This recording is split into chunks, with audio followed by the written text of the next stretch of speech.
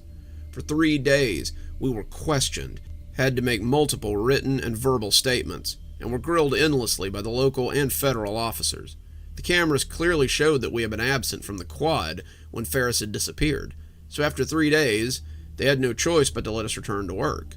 We weren't sure what to make of the incident, but we chalked it up as the strangeness of Shower 5 and went back to work as usual. We didn't use Shower 5 anymore, though. It seemed like the strange magic had finally turned sour. We even called in a favor and had maintenance come down to fix Shower 3, which meant we still had 4 showers in Quad 2. We didn't see Ferris for another 3 months. I've said we a lot in this story, but I haven't really talked about the men I served with in confinement. Purvis was our muscle, 6 feet tall and built like a barrel. I'm pretty sure all the inmates thought he communicated through grunts and the occasional go to hell. If you weren't an inmate, though, he was one of the nicest guys you'd ever care to know. I've spent many afternoons on his back porch with a beer in my hand and the smell of steaks on the grill, chatting with the third member of our trio, McCann, while Purvis grilled. McCann, Sergeant McCann that was a 10-year vet who'd spent most of his time doing paperwork and fielding questions from the brass. He let us handle most of the day-to-day drudgery while he insulated us in a warm blanket of correctly managed reports and accurately maintained logs. McCann was far from what you'd call imposing, standing about 5'2" with thick glasses and a slim frame, but he was knowledgeable about his job and always had something to talk about. He was the last sergeant I ever served with in that confinement unit. 3 months passed and Ferris's disappearance was starting to fade. After the inquiry and the inquest determining whether or not we'd had something to do with the disappearance, they put us back in confinement and told us to keep a closer watch in the future. We talked about it sometimes, speculating on what had happened to him, but ultimately we lost interest after the paperwork ended and the hype died down. He was gone, and we still had a job to do. The showers went on, days turned into weeks. It was Sunday when Ferris finally came back. Sundays were pretty easy in confinement. We didn't do showers on Sunday night.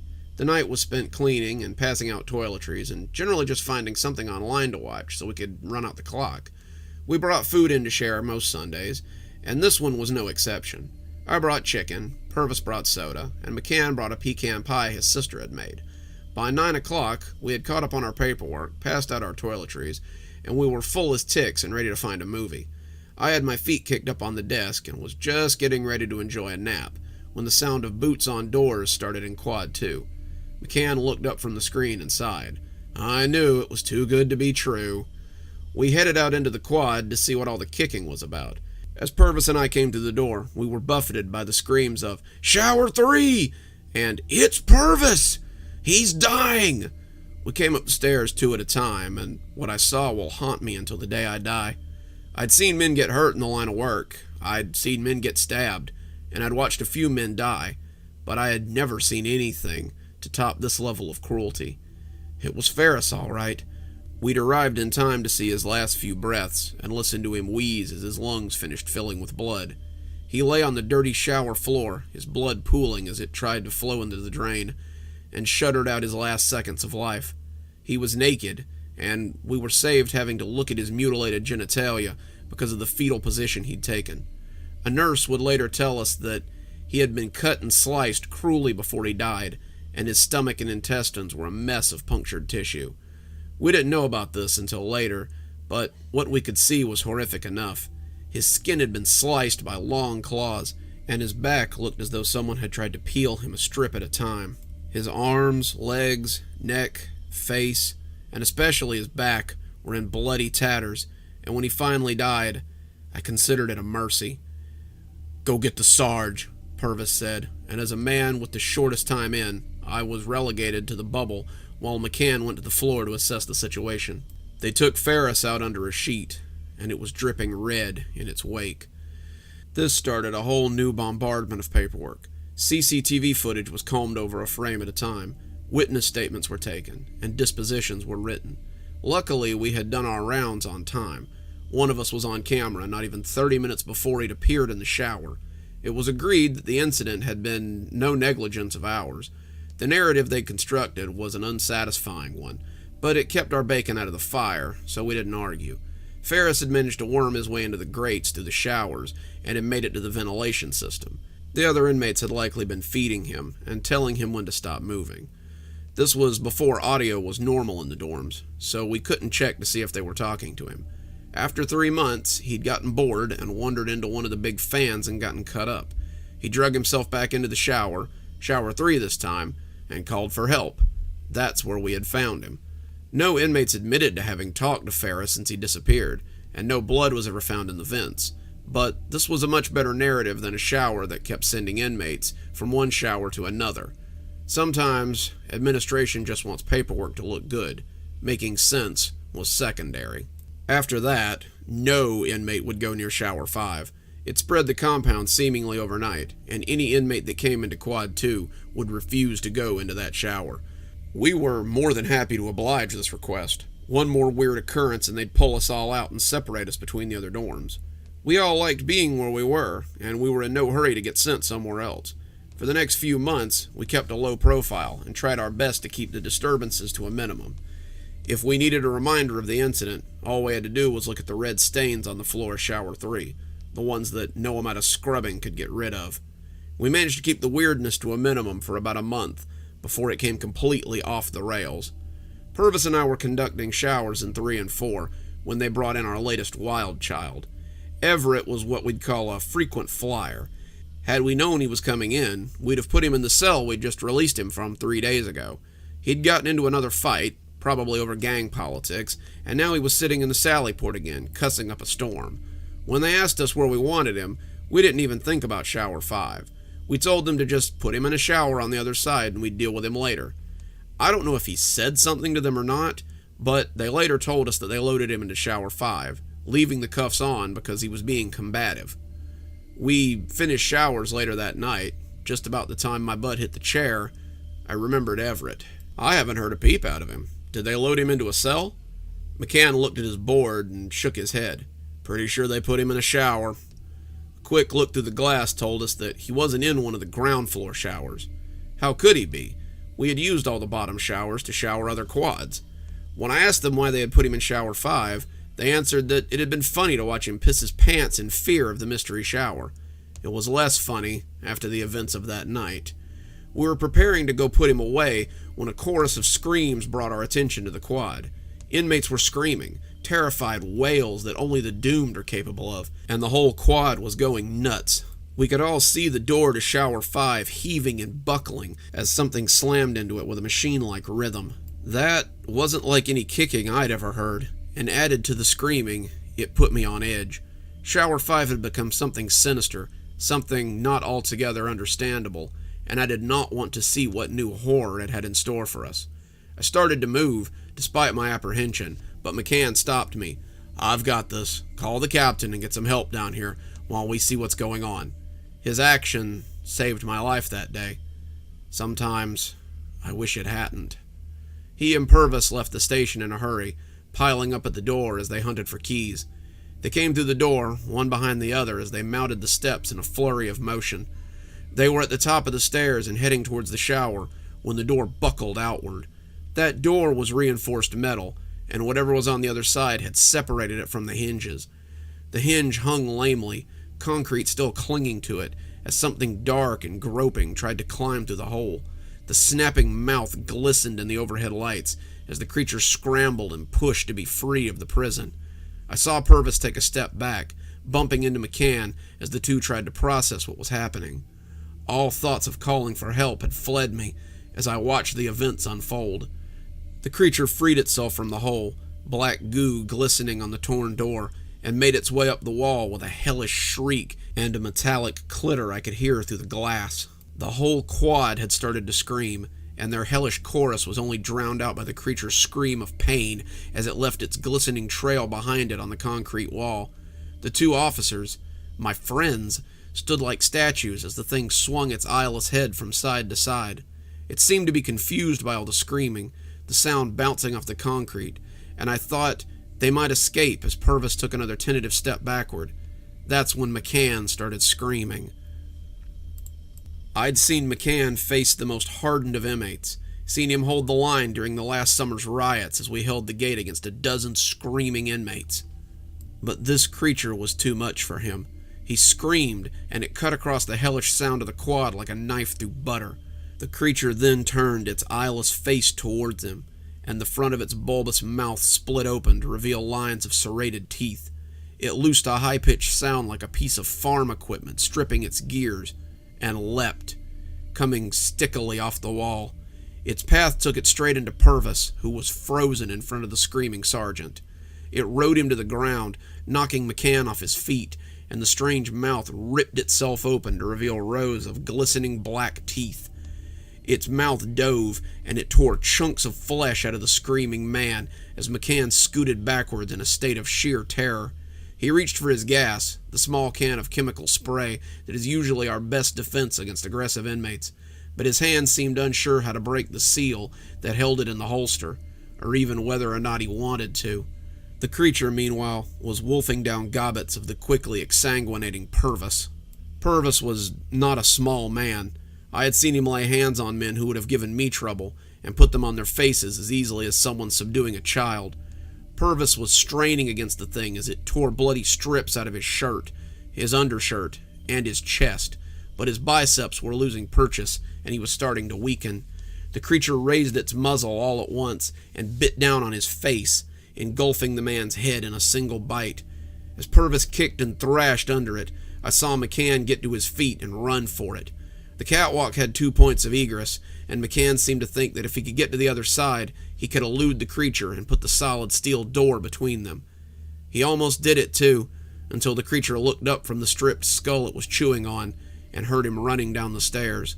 It leapt, frog-like, and hit one of the overhead caged lights as it swung drunkenly before falling to the concrete with a shower of glass and twisted bars. As it fell, the creature leaped off it and caught McCann in the back as he ran for the door. The door is framed with 2 large glass windows that stand about 25 feet high, so you can glance out at the quad and see what's happening at any given time. The creature slammed into McCann and plastered him against one of these windows like a bug. His nose broke, his glasses shattered, and as he slid down, I could follow his progress with the trail of blood he left. The only thing visible was one hand, spasmodically grasping at the impenetrable barrier between him and his freedom as the creature devoured him. I didn't know what to do. I just stood there with the phone in one hand, dial tone blaring at me, and the radio in the other hand, putting out the same good-natured chatter as it usually does this time of night. It was So weird to think there were people having normal nights somewhere else on the compound. While my two best friends were being devoured before my eyes, there were actually people out there having comfortable nights filled with nothing more pressing than a bellyache or an unruly inmate who wouldn't go to bed. It didn't even seem possible that our universe could be in the same plane of existence. I think that's when my mind snapped. Or maybe it was when I looked up from the radio and saw the creature looking at me, its eyeless face staring straight at me, that my mind simply unraveled. I let the phone slip out of my hand, let the radio clatter to the desk, and I simply curled in a ball on the floor. I don't know how long I was there, but when I came back to myself, the captain was shaking me, and all hell had truly broken loose. They had come in after I didn't answer the radio. They had used the emergency keys to come into the station and found me on the ground in a catatonic state. They had looked out to see the blood splattered on the windows and feared that a riot was underway. They had assembled their response team, a 7-man team with riot gear, and proceeded into the quad. As I looked out into the shadowy hellscape, I could see that several of the cells had been opened somehow, and there was a lot more blood on the floor than I remembered. The remains of body armor and broken shotguns lay everywhere, and the lights in the quad seemed to be in a constant state of flicker.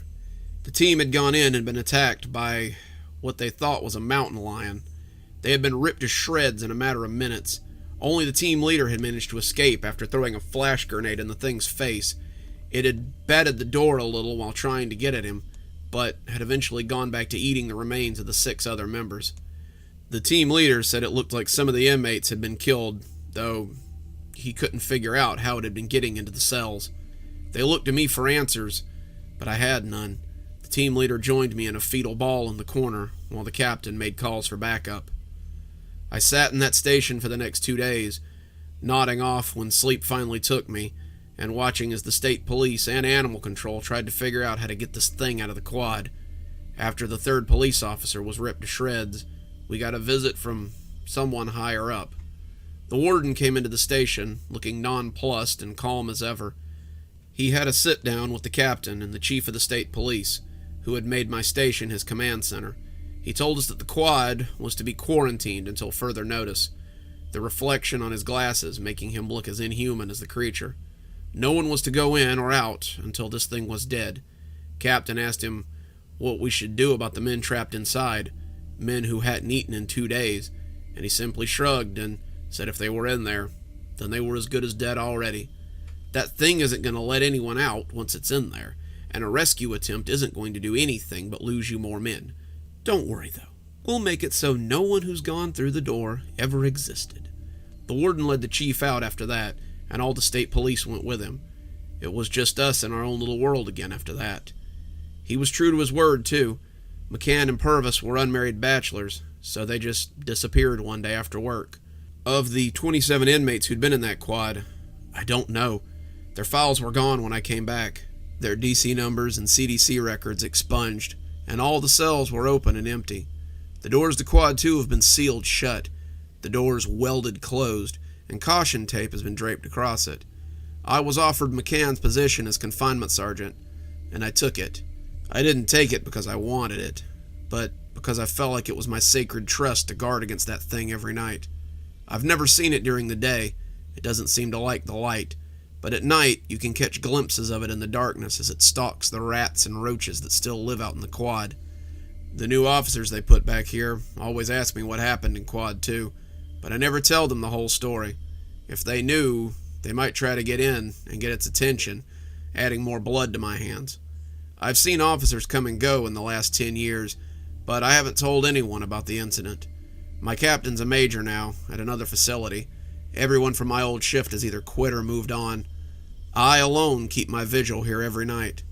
Sometimes I see him in the semi-darkness, looking at me, thinking. After 10 years, I imagine he's hungry for something more than rats. Maybe in another 10, he'll question how thick that glass is between him and the real meat. When he does, I'll be here.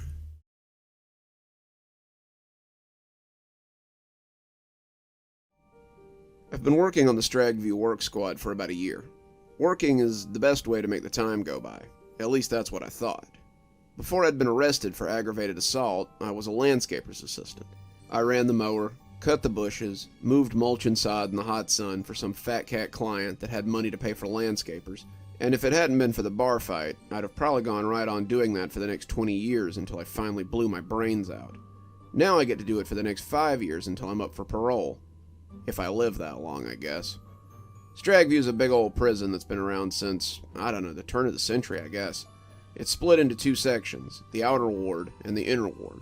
The 2 are separated by a gate called the center gate, and the traffic between is heavily monitored. The inner ward is for housing. It holds 5 open bay dorms that look like big old summer camp cabins. They house around 100 guys and hold a series of bunk beds for them to sleep on. Next are the 2 big concrete block buildings that house the close management guys, 2-man cells and a series of 40-man quads. Amongst it all sits the foreboding concrete and steel edifice that hunkers behind the barbed wire fence and has the unfortunate luck of being Stragview's confinement unit, and also the J-Dorm death house. Aside from some officers and the canteen buildings that serve as our source of junk food, the rest is just grass and sand and concrete paths. That's a lot of grass to cut in the summer, and a lot of places for snow to blow in the winter. The outer ward, which lies behind the center gate, are the buildings that often serve as job sites. The chow hall, the medical pavilion, the classrooms, the libraries, and the security buildings are mostly concrete sidewalks. They don't require much work from my squad. These are places that are frequented by admins and are usually best avoided if you can help it. The majority of our work takes place inside the center gate. We were all sitting on the north pavilion by E-Dorm, drinking sodas and eating snacks, when the officer in charge of our squad came walking up. Sergeant Henderson was one of the best squad officers I'd ever had. He's not too strict, but he's not too lazy either. Something which tends to get us yelled at by the major sometimes. He was fair to us, and that made all the difference for men trapped behind the fence. He looked kind of worried as he came towards us, and Darius, one of the other guys on the squad, elbowed me and shook his head. "Sarge don't look happy about something. This does not bode well for us." How right he was. "Listen up, guys. Word from the warden just came down. He wants you guys to clean out the tower before quitting time today." We all groaned. The tower was a crumbling concrete behemoth that stood in the dead center of the inner ward. It had existed since the early days of the prison, but was now a derelict monstrosity that officers used to house broken furniture and old records. The place was also crawling with rats, and they were supposed to be territorial as all hell. Inmates did not stray too close to the tower if they could help it. The rats would pop out and bite your ankles or chase you away if you lingered too long. There were stories of them killing people and dragging the bodies off to be eaten, but that was just talk. Every few months we spread poison around the base of the tower, or sprayed harsh chemicals to keep them from coming out, but that was about all the prison did to curb their advance. No one dared to go inside, and anything that needed to be stored in there was done so before sundown. None of us wanted to go to the tower, but the order had been given, and to refuse would be an easy way to get sent to confinement. We took all due precautions before going inside. The shed we kept our stuff in had thick rubber boots and gloves, ventilators, and leather smocks that we used when hacking down thick weeds or clearing brush that might have snakes in it. The get-up was like to be hot. The tower had no AC after all. By the time Henderson called it quits, we were sure to be covered in sweat and tired to the bone. But at least work squad paid well, $1 an hour up to 12 hours, and we'd be able to buy something nice at the canteen when we were done. The 6 of us trudged off to the tower just before lunch was called. The line of inmates walking to the chow hall jeered at us as we walked. They called us dead men walking and rat chow, as it was pretty obvious where we were going. They joked about us feeding the rats, but I could tell that they were relieved too. They were relieved that it wasn't them. They were relieved that they weren't the ones that were going to have to go into that spooky old tower. The tower held an almost legendary status in their minds, and it was definitely better us than them that had to go into it. Before we knew it, we were standing in its shadow. The tower stood about 5 stories tall, roughly 50 feet. It was really only a ground floor and a top deck for observation, but the inside was a tall expanse of empty space. From the top, I figured you could see the whole compound, but I'd never been up there. When the prison was founded, this is where the riflemen stood and watched all the ants on the ground for signs of trouble.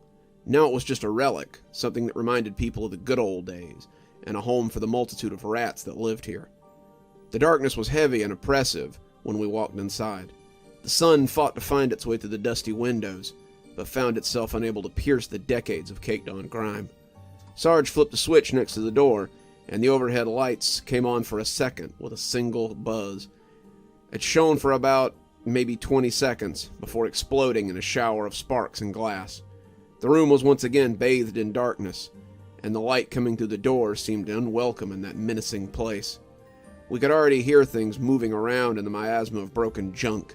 The skittering and chittering of many mouths that swirled around us was a little unnerving, but we started dragging the closest stuff to the door out as Sarge called for someone to bring some standing lights. It was mostly desks and heavy furniture that had just been left to fall apart. As we moved in, I could already feel the sweltering heat sinking in. The furniture began to pile up outside, and as the lunch crowd filtered back to the dorm, we were all plastered with sweat and huffing on the lawn. Sergeant Henderson looked none too comfortable either. His uniform shirt clung to him, and he tried not to let the sweat stains show under his arms as he pressed his hands into his pockets. When the lights finally arrived, so did a tractor with a trailer. The desks began to be hauled away so they could be burned in the incinerator. Some of the desks seemed to be okay, but most of them were ruined.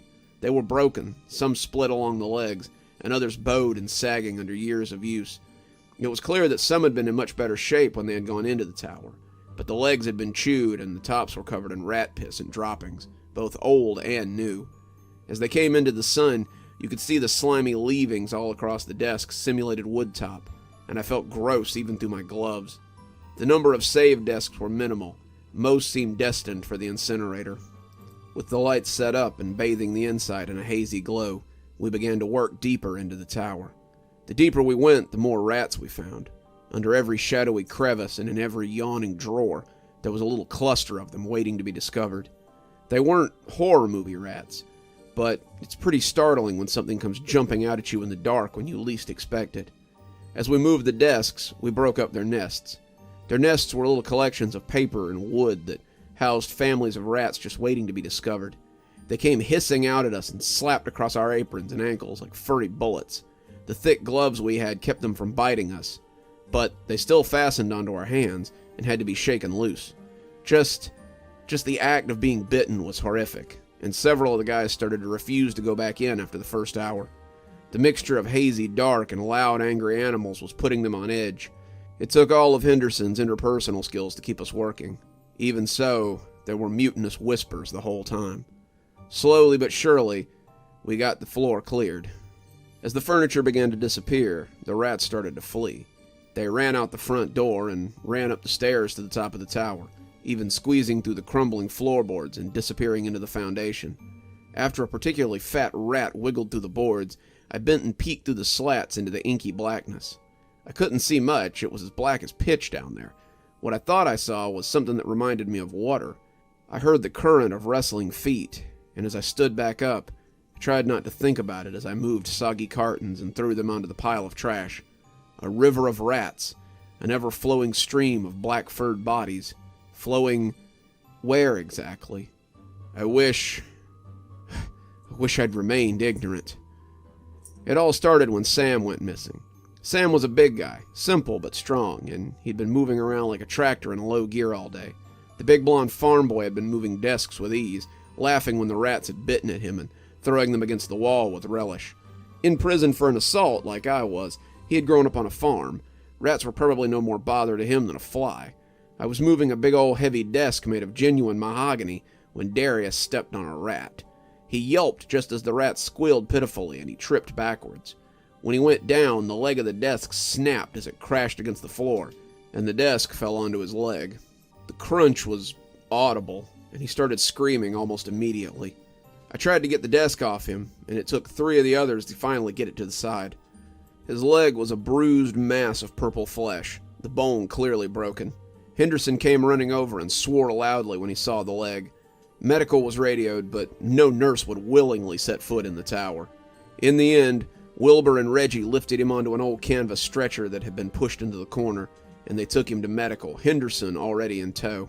He stopped just long enough to lock the gate and told Clive and I to stay on the lawn until he returned.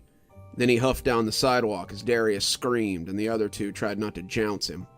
That left Clive and me standing on the lawn in the tower's shadow, sweltering in the sun as we baked in our leather aprons and rubber gloves. That was when I realized that Sam was missing. "Hey, where'd Sam go?" I asked, no one in particular, looking around curiously.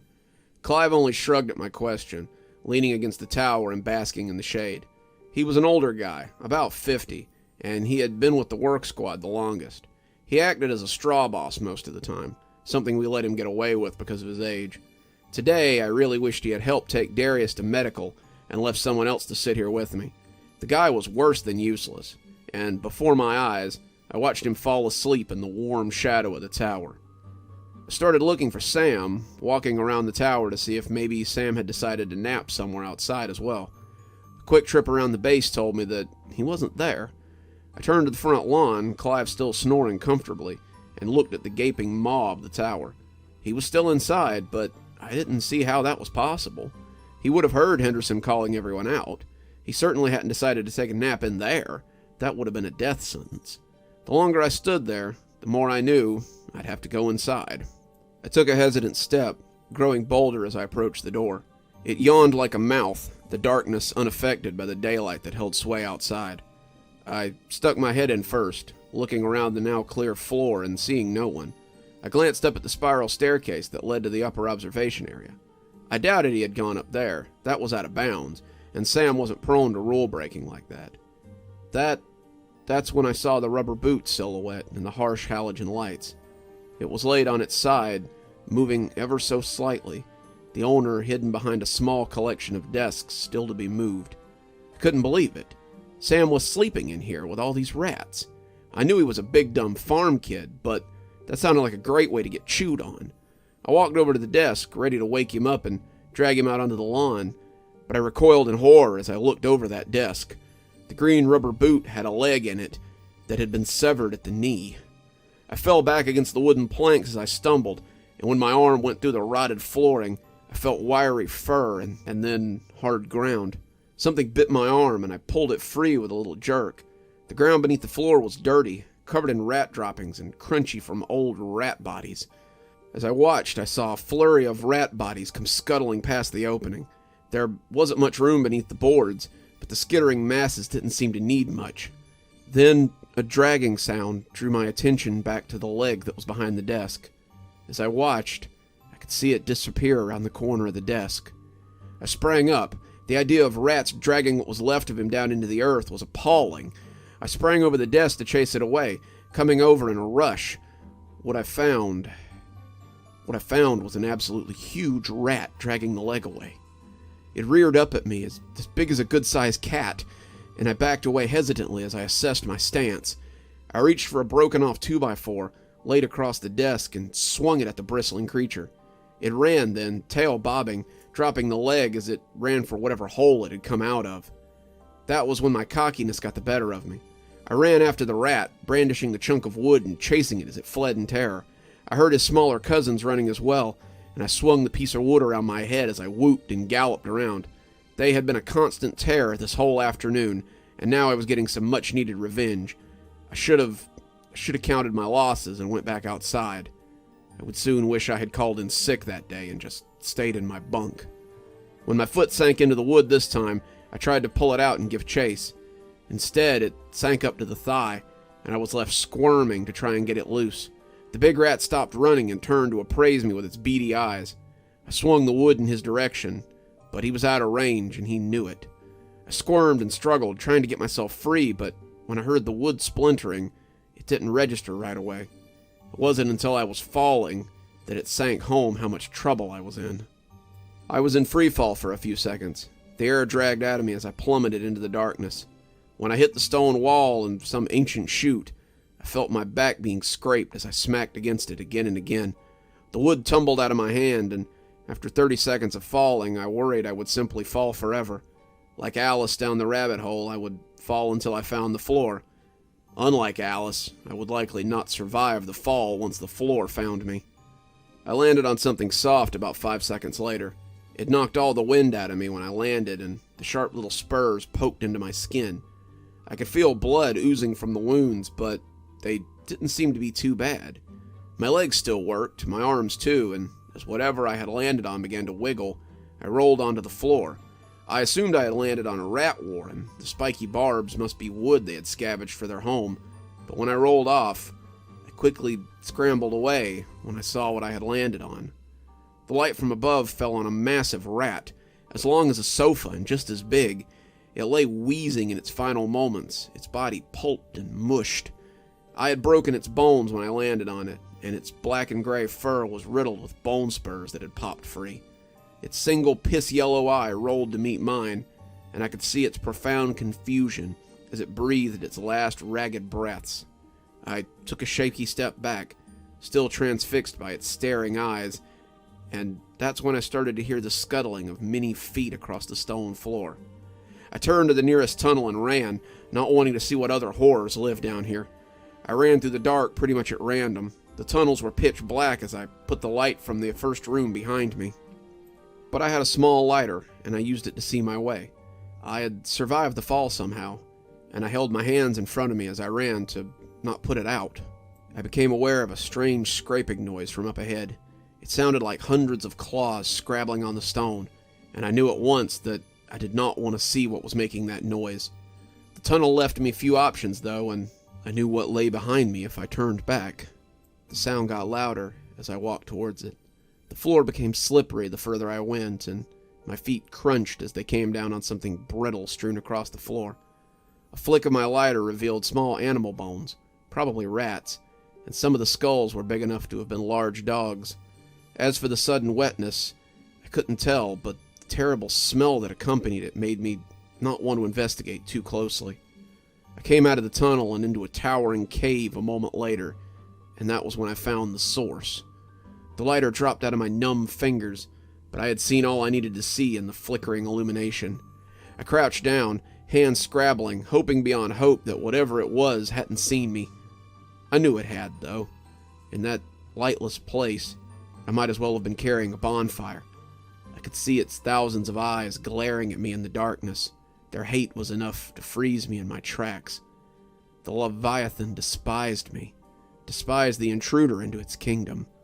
As I searched for the lighter, I could hear it scrabbling on thousands of feet towards me as it moved its bulk across the floor. When I was little, I had an uncle who'd been an exterminator. One night while he was babysitting my brother and I, he had told us a story about something called a rat king.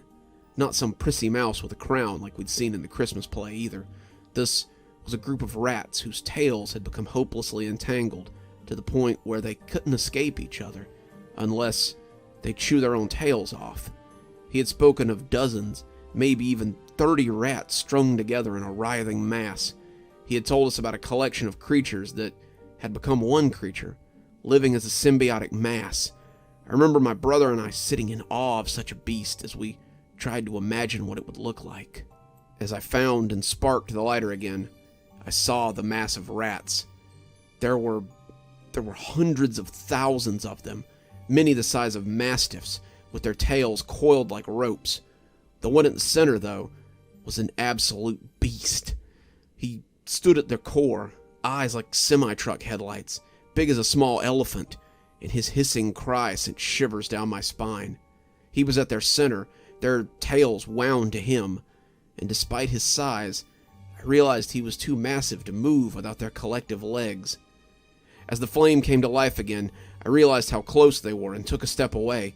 They shied away from me, their sensitive eyes dazzled by the sudden intrusion of light, and their shrieks were enough to drive me mad. As they fled, backpedaling on their thousands of legs, I caught a glimpse of another tunnel that snaked out from behind them. I didn't know if that tunnel led to freedom or to a fate worse than this, but I didn't care at that moment. As the massive Rat King floundered backwards, I sprinted for the tunnel and didn't look back as I ran through the blackness. I hit a wall, but just rolled and kept running. I knew what was behind me, and it had to be worse than what lay ahead. I was still running when I saw the daylight ahead of me.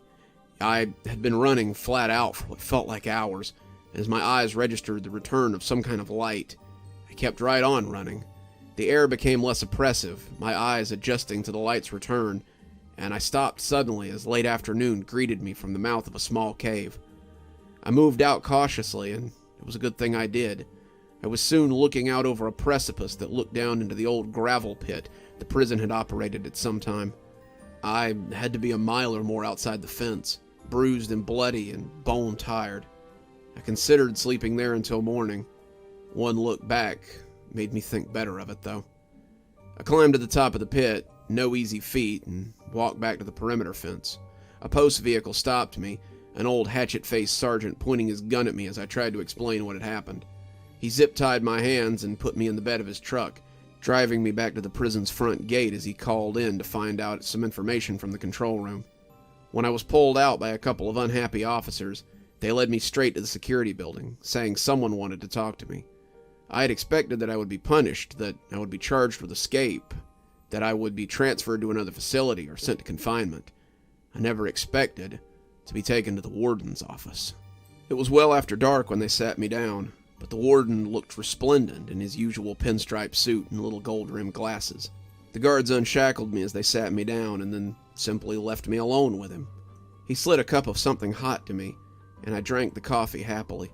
It tasted heavenly after walking through the cold, and he let me get halfway through the cup before he spoke. The warden was one of the odder characters at Stragview. He had been the warden for as long as anyone could remember. He had a mysterious way about him that made inmates uncomfortable.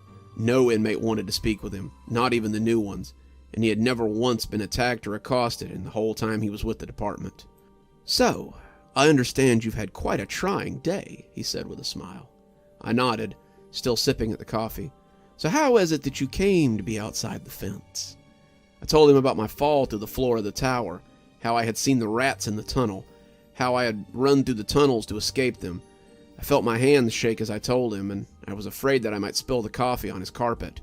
As I spoke, he leaned forward and stared at me over the rims of those gold little glasses. He was interested, very interested, and when I glanced over the part about the Rat King, he leaned back and seemed to look disappointed. "I could give you an extra 5 years for escaping. You know that. An extra 5 years can seem like a lifetime to a man inside." I saw a drop of coffee fall to the carpet and tried to steady my hands. Surely he couldn't give me more time for falling into a hole. "But I'll spare you from such a thing if you answer one question for me. One question, and you may return back to your dorm and serve the rest of your sentence in peace." I looked into his eyes, those strange amber orbs that seemed like no eyes I'd ever seen, waiting for the question. He leaned across the desk, anticipation clear on his face. "Did you see him?" I didn't have to ask who he meant. I nodded. He smiled, and his shark's grin was more unsettling than the giant rat thing had ever been. They took me back to my dorm, and I dropped onto my bunk without a word. My fellow work squad members tried to get my attention, wanting to know where I had been, wanting to know what had happened to Sam, but I just lay there and pretended to sleep. I didn't want to talk to anybody. I didn't want to say anything to anybody. I just wanted to try to forget the horrors I'd seen underground. I started writing this the next day after breakfast, and I'm going to try to get it to my people on the outside. There's something beneath the prison that has to be rooted out. Sam's belongings have been moved. His name no longer appears on the call-out or the work squad schedule. It's as though he never existed at all. What if I hadn't come back either? Would I simply be one more inmate that never existed? As I sit here writing, I could swear there's a rat on the windowsill watching me. He's just standing there, the rain beating on his whiskers as he stares at me through the day room window's murky glass. I've seen the guards watching me too. I've seen beady eyes watching me after lights out. Seen the way the dorm officer's eyes often track to me when he thinks I'm not looking. Just like the furry figures that stand outside the glass when they think I'm not paying attention. At this point, I'm not sure where I'm more likely to find my death. Will I die by the hands of the sadistic warden, or by the teeth of the Rats of Stragview and their merciless king who resides below?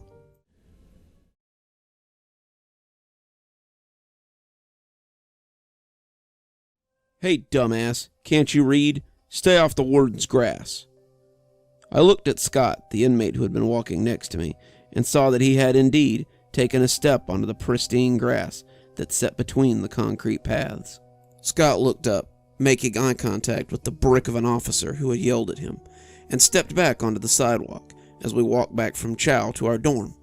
He nodded to the officer, apologizing for his thoughtlessness, and turned back to look at me. His face turned sarcastic almost at once, and Scott theatrically rolled his eyes as the tide of bodies around us moved like blood through a clogged artery. Psh! Stay off the Wardens Grass. I don't see the warden out here tending it. That was true. In fact, no one had actually tended the now lush green grass that blanketed the spots between the sidewalks. It had, it seemed, sprung up overnight, and was as lush and green as an oldster's lawn you might see in a nearly endless suburban neighborhood. Who could blame someone for wanting to walk on it, honestly? It was just so inviting. I'd been a resident of Stragview for about a year now, and would remain a resident for the next 2 years at least. I'd been brought in on charges of breaking and entering, and the judge had decided that since it was my third offense, a trip to real prison would serve me just right. I'm not sure Stragview is what you would call a real prison, but it's certainly unlike any prison I've ever heard of. The whole place seems odd sometimes, and the old-timers tell me that this prison is sort of its own little world. Case in point, the mysterious grass. As a member of the grounds crew, I can honestly say that I have no clue how it came to be there. We're experiencing one of the hottest summers in living memory, and the grass had been reduced to mostly dirt and yellow ghost grass. Granted, it hadn't been real great before, but the riots last year had certainly messed it up. The dorm fire and the trampling feet had left most of it flat and kinda crappy looking, and all attempts to seed and fertilize it had been in vain. We had kinda given up on it. It was, after all, grass in a prison, and no one cares if it looks good or not. No one, it seemed, except the warden. I had grown to hate working grounds in the late afternoon, primarily because of the warden's attention. He had recently moved his office into the old tower that loomed over the compound like a monolith. The place was supposed to be full of rats, at least that's what I had heard, and I couldn't imagine anyone wanting to be there. The rats were supposed to be territorial, and if you believe that one guy, there was a huge one that lived under the tower. He had told anyone who would listen about it, right up until Henderson put him off inside grounds. Honestly, I'm not really sure what happened to him after that. At any rate, I was talking about the warden. If the rats in the tower bothered him, he never showed it. He worked up in that tower all night sometimes, and if it was overcast or the sun was going down, you could see him pacing around on the catwalk or on the top of the tower, watching inmates and guards scurrying about below. He would watch us on inside grounds sometimes, and I could swear that I could feel his eyes on me way too often. He watched us seed the grass, water the grass, fertilize the grass, and always with that look of disapproval on his pinched face. Then one morning, we arrived to find this lush sea of green grass where the old grass had been before. We had been speechless. We had been prepared for another day of watering and fertilizing, but now there was simply this collection of lush grass in between the sidewalks. Even Henderson looked shocked by its sudden appearance. Rory had taken off one of his work boots and stepped onto it and told us it was soft, like the grass his grandma's yard had when he was a kid. She had some kind of grass with a hard name to say, and Grandpappy kept it nice and green for her, he told us. Henderson had been summoned to the tower then, and had come back with a very specific set of instructions. No one is to step foot on that grass, he said, giving Rory a very hard look. We are to put out signs. Each one of them is in a specific location around the sidewalk, and we are not to step on the grass while we do it. The only way you are permitted on that grass is if you're riding one of those new lawnmowers. This is extremely important. Do not ever set foot on that grass. That's a direct order from the warden. And what if we do? Asked Jax, an imposing inmate who seemed to live to be contrary. Henderson gave him a hard look and said, Then I lock your ass in confinement, and we see how you feel about that. So we set out the signs, and only stepped foot on the grass to step onto the new riding lawnmowers the warden had bought for us to maintain the grounds with. I, for one, didn't like to ride the mowers. I was one of 4 inmates who was allowed to ride them, of course. Certain members of the grounds crew were deemed untrustworthy when it came to the mowers, so we had to take turns with them. Despite the heat and the drought, the grass constantly seemed to need mowing. You could mow it just before knocking off for the day, and it would need cutting again in the morning. The grounds felt strange when you rode over them. Henderson claimed it was the vibrations from the mower, but I know what I felt as it chugged over those small patches of ground. It was like being on a boat when something large swims beneath it. I guess I learned how right I was about it a week later. Scott and I walked back after we'd been chastised for stepping on the grass, and he muttered and griped the whole way back to the dorm. We fell in line with the rest of them as they tried to make their way back, and Scott seemed to seethe all the more as he waited in line. Scott was someone whose parents had probably never told him no, and it had most certainly brought him to this point in his life. He hated authority, but seemed overall cowardly once confronted by them. This was typical behavior for him, and I just rolled my eyes as he sat there muttering to himself. Just friggin' grass. Don't see why I'm just such a dick. Tell me. I'll show. Just let it go, dude. No one is supposed to walk on the grass. Did you think they made an exception just for you? Hell, I take care of the grass, and I'm not even supposed to walk on the grass. It's so stupid, though. What possible harm could come from walking on the grass? Well, if you do it, then other people will think they can do it. Pretty soon, the grass looks like crap, and then I have to work twice as hard to make it look nice. Maybe they just want something nice for a change. I don't know, but it's a rule, and we have to follow it, no matter how stupid we think it is, I added with a little wink. It's so stupid, he raged. You just know the guards are out there laying in the grass after they put us up for the night. Why the hell can't they just let us have something nice too? I agreed with him, but silently I doubted it. The guard earlier, that brick that was de Bontar, had sounded angry about having to tell Scott to get off the grass, but there had also been something else below the surface. Had it been fear? Not fear of a reprimand, but maybe fear of something else? Scott hadn't noticed, but I thought, just for a second, I had seen him glance around the grounds in a strange, fitful way, like a man on a boat checking for sharks after someone falls overboard. Henderson looked around like that sometimes too, his usual placid face watchful as he worked. He shouted more and lounged less, especially when someone tried to walk on the grass. This was new for him, and it had not gone unremarked by the other inmates. The guards seemed scared of something, and that grass seemed to be the reason for their fear. I got back into the dorm, Scott heading to the day room to watch TV, and I went to my bunk to chill out and listen to some music. It had been a long day of cutting grass out in the hot sun, and I slid my earbuds in and tuned on some music, closing my eyes and vibing out for a few minutes as the world just sort of passed by around me. It's funny how these simple pleasures can really make a difference in a place like this. I felt my mind drifting a little as the music took me back to a time before I was trapped in this bunk room surrounded by sweaty, stinking men. That's why I didn't hear the officer call me until his boot kicked the corner of my bed with a less than gentle impact. I opened my eyes to see the displeasured face of Sergeant Farcree as he tapped the side of his boot against my bunk. I looked at him, and he looked at me, and I could already tell that coming out here to tap my bunk was not his first attempt to get my attention. I took out my earbuds and asked him how I could help him. For starters, you maybe listen up when I call your name over the loudspeaker. I've been trying to reach you for nearly 30 minutes. 30 minutes? I haven't even been back from chow for... But one look at my watch told me that was a mistake. I'd come back at 5, and it was nearly 7 now. Had I dozed off? I rarely lost time like that, and the idea that I had passed out was a little alarming. Medical just called to let me know that you missed your pill call-out. You need to go get meds from the pill nurse, like now, before the sun goes down. I got up, slipped on my Crocs, and went with him to the door of the dorm. He got on his radio and let Control know that he had one inmate leaving for medical and let me out onto the yard. He told me to hurry. Count would be in about 20 minutes, and I left out for the medical pavilion. The door slammed shut behind me, and I was suddenly alone on the yard. The medical pavilion was on the other side of the compound, through the center gate, and into the outer ward, and it would be a long trip by the sidewalks.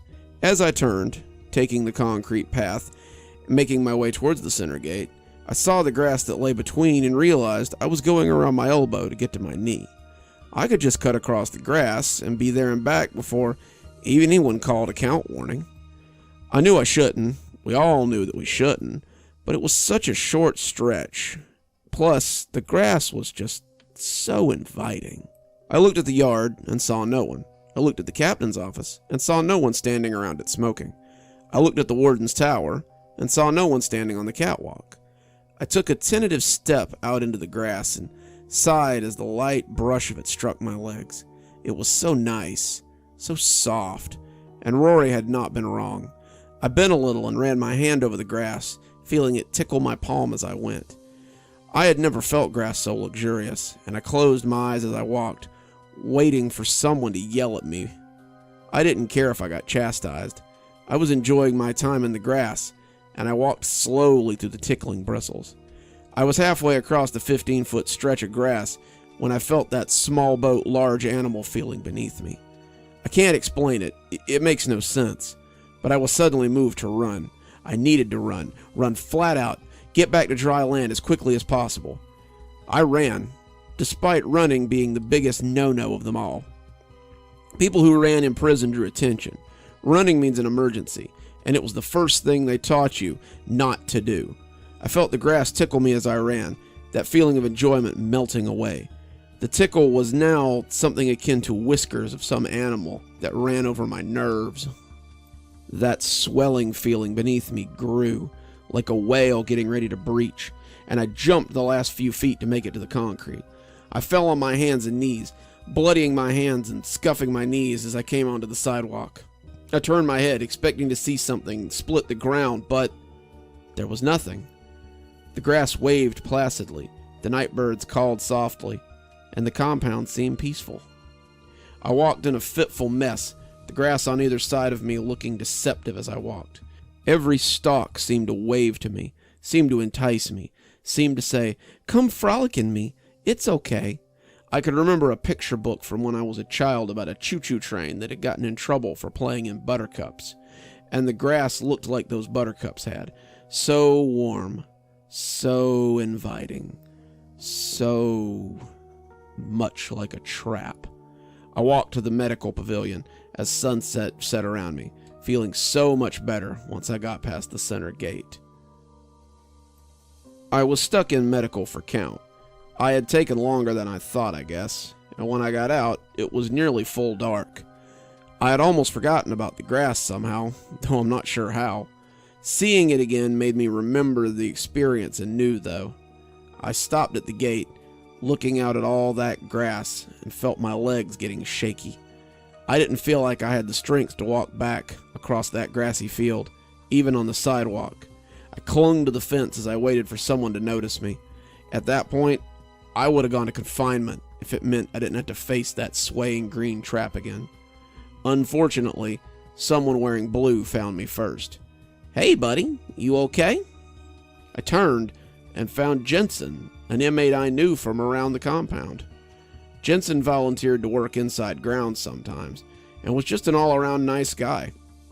He lived in a different dorm than I did, but he was well known for being a hard worker and a go-getter. He appeared to have been coming out of medical, and I remembered that he was an orderly. He was probably just getting off of work, and he looked around the yard as the post lights came on, bathing the grass in a bright light. "Looks like a pretty night. Need a hand back to your dorm?" He could clearly see that I was in distress, and his first impulse seemed to be to help me. I thanked him, and the two of us started making our way back to my dorm. As we walked, he babbled on about a long old day, and I must have looked half crazy as I walked beside him and craned my neck around in paranoia. I felt like something in that grass was watching me, and it seemed odd that there were no guards around either. Where the hell was everyone? Inmates weren't usually allowed to just stroll along after dinner time. The absence of guards made it all seem worse, and I found myself turning my head fitfully as we walked. When we came to my dorm, I sighed and turned to thank Jensen. I felt pretty silly now, being spooked by whatever that had been, and I hoped Jensen wouldn't tell people what a friggin' scaredy cat I had been. I had acted like a damn child, and now that I was back at my own door, I couldn't imagine why I had been so spooked. "No problem at all," Jensen said. "You know, since no one's out here, I think I'm going to run back through that grass and get back to my dorm. It looks so soft, like that grass my dad used to fuss with back home." I tried to warn him not to, but he took off running towards the stretch between my dorm and his dorm. I saw him slip off his Crocs as he got to the edge and run barefoot into the tall grass. I watched him go, my warning dying in my throat, and I felt even sillier as he made his way through that luxuriously tall grass. Jensen didn't seem to have any qualms about the grass, and I was almost jealous as he walked barefoot through that tall, soft grass. right up until something breached the ground and swallowed him in a single bite. It dove back down like an orca picking off a bird from the surface, and the ground and the grass looked just as it had before. The officers came running when I started screaming. They came from the captain's office and from the dorms and from all over to see why an inmate was out after dark and screaming like a lunatic. They drugged me off to a show cell in medical, and I spent the next few days eating food off a styrofoam tray and gibbering about grass monsters and Jensen's disappearance. They let me sit in there for 3 days, raving and ranting, before the warden came out of his tower to have a look at me. I can still remember him sitting there in his pinstripe suit and little gold glasses, staring hungrily at me through the glass. "I understand you saw something the other night." I nodded, preparing to speak, but he cut me off. "I'd suggest that if you ever want to get out of this place, you forget what you saw and go right on cutting that grass and not thinking about it." "Oh," he said before turning to go. "Do continue to tell your friends to stay off the grass, though." My hospital stay was almost a month behind me now, and I've nearly convinced myself that I hallucinated the whole thing. Every time I notice Jensen is gone, though, I remember and have to resist the urge to go batshit crazy all over again. I wouldn't even be writing this, but I need someone to get me out of here after what I saw today. I can't stay here another minute, not knowing what I know. I was on my mandatory day off. We get at least one a week, and I was walking the track on the rec yard. I used to play basketball, or lift weights, but these days I seem to be just listing through my stay here like a ship with no rudder. I was circling the track by the back fence when something caught my eye and made me leave the track for the grassy area in between. Normal grass, yellow dead grass, not that weird grass like out on the compound. Not that weird grass like I saw beyond the fence. I started walking towards the fence, ignoring the guards who yelled at me as I wrapped my fingers around the cold links. I could hear them calling me again, but I barely noticed. Outside the fence, butting up against the woods themselves, was a thick wall of tall grass. It was lush and green and unending, and as I watched, the grass rolled like a tide as whatever resided within it moved about, looking for its next victim. So, Mr. Mason, if any part of this letter reaches you, I beg you to get me a transfer somewhere else. Otherwise, I might not make it out of these walls alive.